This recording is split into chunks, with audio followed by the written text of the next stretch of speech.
Hello. I have a blessing for us today. This is a blessing for the deity Durga. She is the Hindu goddess of protection, strength, motherhood, destruction, and the fight against evil, and is considered the ultimate source of all cosmic energy or Shakti by some.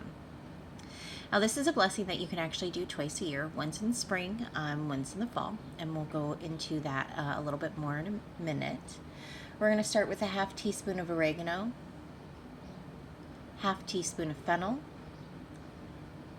a half teaspoon of cloves,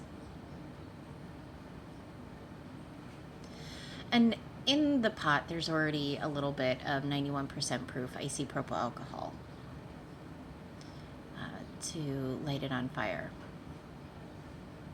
Now, once this lights on fire, we're going to go ahead and add 5 bay leaves. I like to start the fire first. You don't have to. You can put everything in there and then start it. Whatever floats your boat. Here we go. Ugh, it's always so pretty.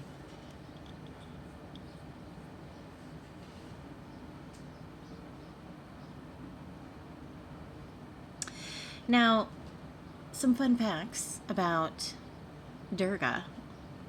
She carries a variety of weapons and other items that she uses in her fight against evil. Each has a symbolic meaning important to Hinduism. She carries the conch shell, which symbolizes the mystic word for Om, which indicates her holding on to God in the form of sound. She has a bow and arrows. They represent energy, both in potential and kinetic. The thunderbolt, which signifies firmness in one's convictions. The lotus, not yet in full bloom, represents certainty of success, but not finality. And then I'm so sorry, I know I'm going to mispronounce this one. Sudarshan chakra, or beautiful discus. And that spins around the index finger of the goddess. That signifies the entire world is subservient to the will of Durga. She carries the sword, which symbolizes knowledge, because knowledge has the sharpness of a sword. And the trident, which is a symbol of 3 qualities: inactivity, activity, and non-activity. A lot of times you're going to see her standing on top of or beside a tiger, a lion, beside a tiger or a lion, which represents power, will, and determination. While I was doing a read last month for somebody, I heard the way that I envisioned her popped into my head, and I heard springtime, as in, because I was like, oh, she's pretty strong right now, and she said, yeah, it's springtime. When I looked it up, I found that Basanti Puja, which happens around March to April, when everything comes alive in the spring, is considered the original Durga Puja, as opposed to Durga Durga Puja, which is set in autumn. On the Hindu calendar month Ashvina.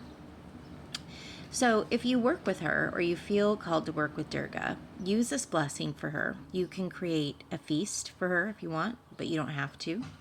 The important thing, as always, is to take a moment out of our lives to think about and venerate her. If you want to learn more about Basanti Puja, you should look up the story of King Surath. It's a story of a king and a beggar that both lost everything, and they were shown the path of devotion. It's actually a really beautiful story. It's not one that I was very familiar with. I wasn't familiar with Durga before I started working with her. She was just there, and she was like, hey, I want to, I would love to do your reads with you. And I've been working with her since. So not for very long, so I'm still definitely learning. The story is beautiful. She's not totally unfamiliar for me. I first was introduced to Durga through the book. I don't remember which book it was, but it was through the Iron Druid Chronicles.